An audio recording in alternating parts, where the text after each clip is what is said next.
Welcome to Amazing Leadership. I'm Roy Gatling. Today's podcast is on SWOT Analysis. SWOT is an acronym for Strengths, Weaknesses, Opportunities, and Threats. It's a strategic planning methodology that was developed in the late 60s, early 70s at Stanford University.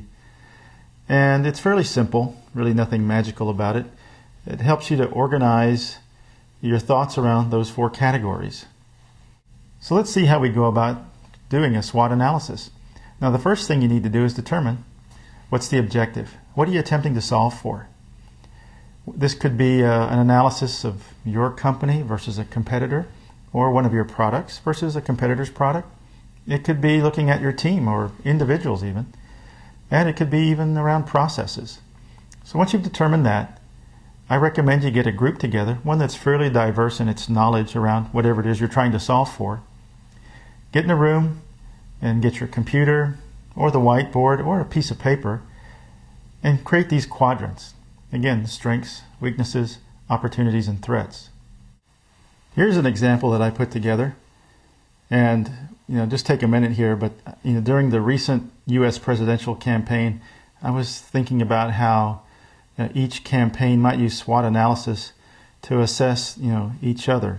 McCain versus Obama, Obama versus McCain, looking at strengths and weaknesses and the opportunities and threats. Anyway, let's get on to this example. So if you were looking at your companies or your products or your people's strengths, you might list a variety of things. It could be around technology, it could be around pricing or distribution, your team's capability. If you look at weaknesses, again, it could be just the opposite of that.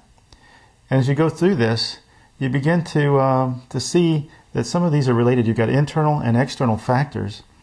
And so what you're trying to do is figure out how you can capitalize on your strengths, address some of those weaknesses, mitigate those threats, take advantage of the opportunities, try to link these. Now here's one thing that SWOT analysis didn't really address, is that it provided this framework for teams to get together and put these ideas together, and that's a great thing. But once you've done that, then what? I think you really need to prioritize, at least take a good look at those things that you think might be the so-called low-hanging fruit, and go and address those. Attempt to take advantage of those or shore up some weaknesses. And if you're doing this for your company or your product, then you want to do a similar thing for a key competitor or competitors, and maybe their products, and look at how you match up here. When I look at small businesses versus large businesses, some believe that their small size is a weakness.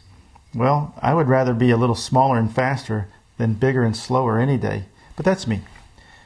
So anyway, you can begin to compare these, prioritize, and then see about taking action. The team that was involved in putting this together might be the right ones to help drive that action throughout your company or a product team or what have you. Here's one other sheet that I put together with a series of companies on here that today their SWOT analysis might be a bit different than what they would have done just 2 years ago. If you look at Ford and Toyota, both in the auto industry, I think the way they'd look at their strengths and weaknesses, opportunities and threats today would be a bit different than they did, again, just 2 years ago. Two banks, J.P. Morgan Chase and Frost Bank. J.P. Morgan Chase was in a fairly good position, relatively speaking, during this financial situation that occurred. And they were able to acquire a couple of banks, so now they've grown their customer base and ultimately should come out of this stronger than they were before. Frost Bank is a regional bank, and they're attempting to utilize their proximity to their customers and the strength of their relationships to grow there and use that as an advantage, stating that, hey, we're local, we know you. And then you've got Whole Foods and Walmart. And I've got Walmart on here because I'm comparing those Walmart stores that sell groceries. So Whole Foods was one of the original stores that produced or provided organic products, and they're known as a bit of a premium brand, certainly premium pricing on some of their items. And Walmart is known for low price. So how would strengths and weaknesses and opportunities and threats play in there? Just something for you to think about. One last thing. You saw in my example a little bit different format than just the quadrants. I tend to use mind mapping software when I do that. Nothing magical about that either.